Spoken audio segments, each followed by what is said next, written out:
Kaugnay naman po ng binuong grupo ng pamilya ng mga nawawalang sabongero at latest development sa kaso, kausapin po natin si Diane Loyola, kinakasama ng isa sa mga missing sabongero. Salamat po sa pagpapaunlak ng panayam sa amin dito sa Balitang Hali.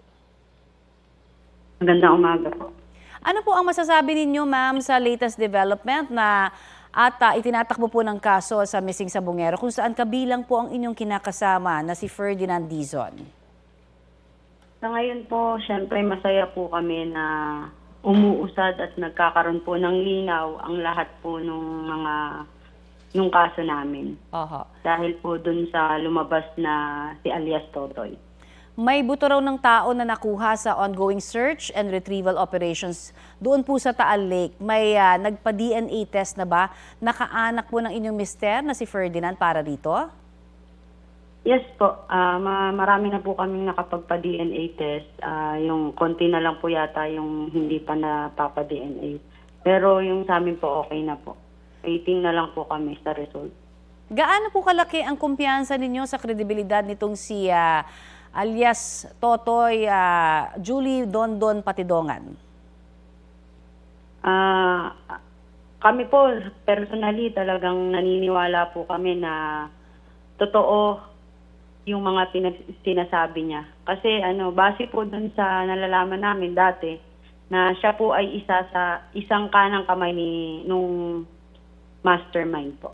Mm-hmm. Meron ho ba kayong direct access din sa kanya kung kinakailangan? May mga tanong kayo sa kanya?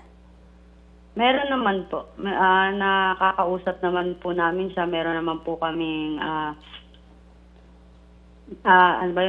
usapan kung kunyari kung meron pong development dun sa kaso or may mga dapat pang kasuhan na mga pulis o civilian. Speaking of police, marami ho siyang pinangalanan. Meron ho ba kayong takot din, syempre sa inyong kaligtasan?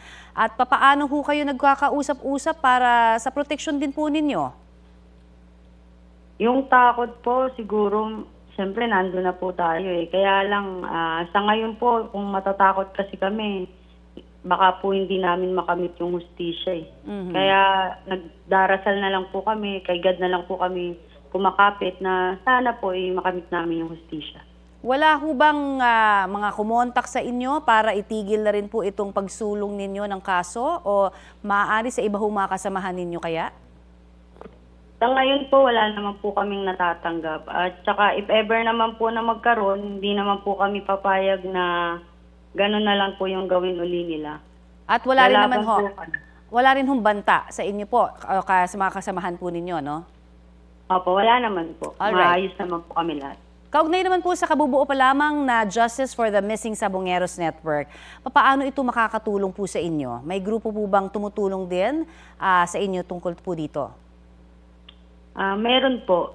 Ito po ay inulunsad po para mas mapaano pa po yung kaso ng mga missing sabongero, tapos nila yung mga pulis, mga sangkot po dito na sana maging pantay po ang tingin. Sana po na hindi yung pera yung manaig. Opo.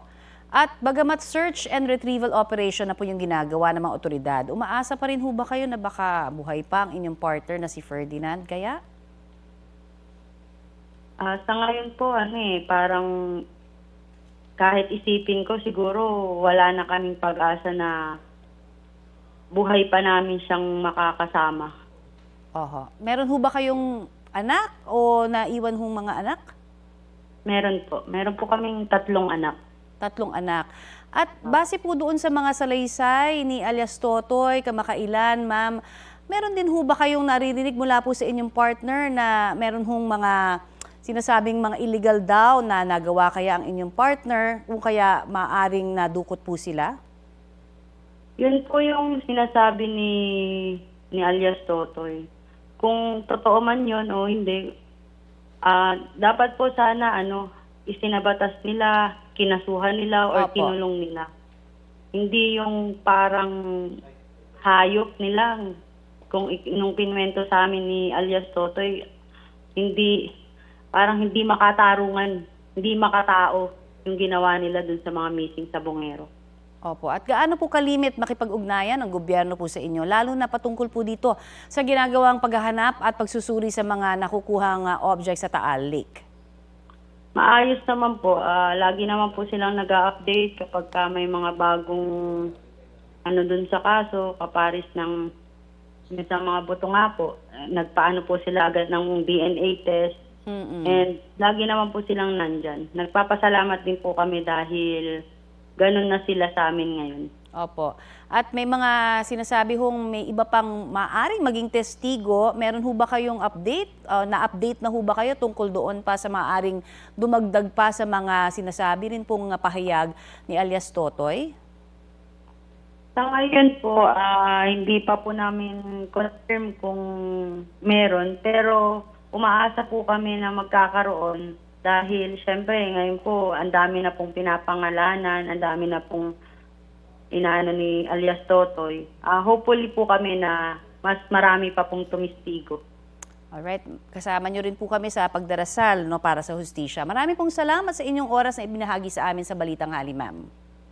Maraming salamat din po. Yan po naman si Diane Loyola, kinakasama ng isa sa mga missing sa Bungero.